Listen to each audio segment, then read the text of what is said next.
I've been told I'm going to die 4 times. Do you know how expensive that is? You give everything away, you don't die, and then you've got to buy it again.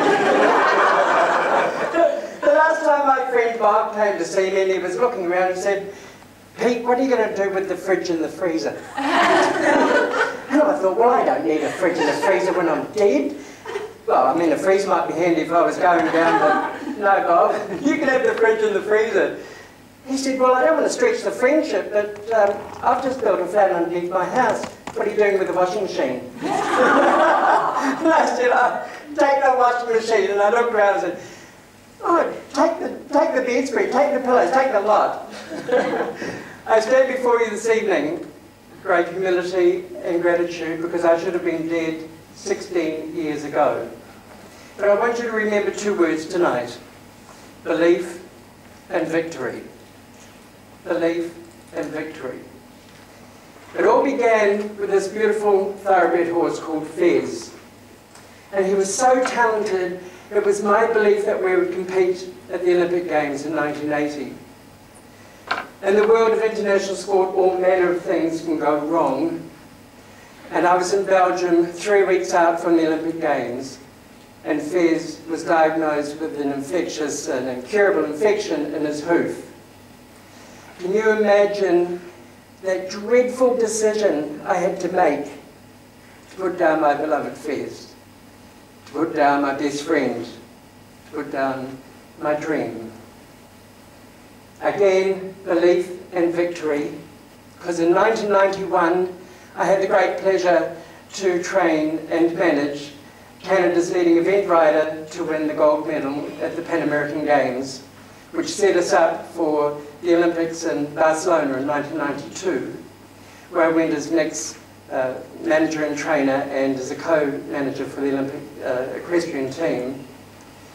Around the stables, there was this feral dog, which I patted a few times, unknowing that he was hosting a microscopic parasite called visceral leishmaniasis donovani.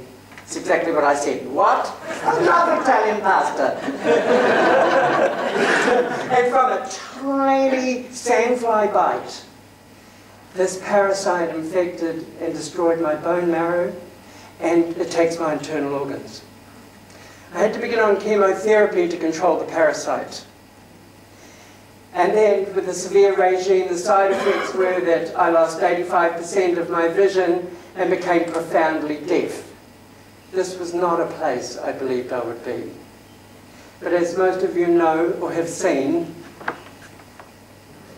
I am the bionic man.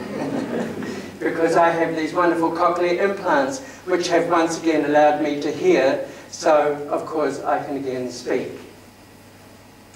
849 doses of chemotherapy later and 1 near-death experience in 15 years, I guess that I have learnt why am I the only person in the world with a compromised immune system and this illness that has lived past 2 years.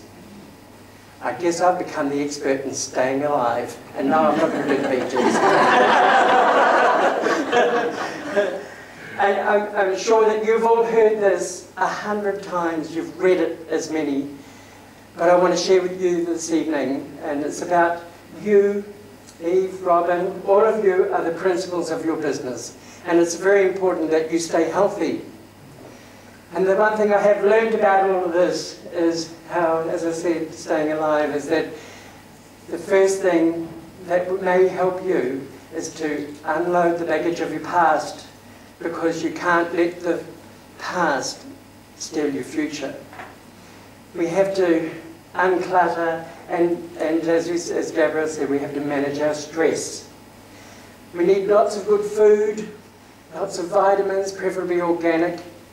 We need lots of water, exercise and sleep, and we need lots of TLC. But mostly, we just need to you really need to like you. In our world, everything is just so fast, and time is our most precious commodity. And I guess that when we get overwhelmed with everything, we're often plagued by self-doubt. And so it is then that you call on your self-belief so that you may be victorious. But the project that I'm writing at the moment, you're all speakers and you've all got wonderful stories, and I'd love to share or to hear some of your stories. And so if you would like to see me after the break this evening or after tonight's meeting, and you could give me your credit card. Probably you could do that too, but your business card, and I could get some information back to you. So the two words that I want you to remember this evening are belief and victory.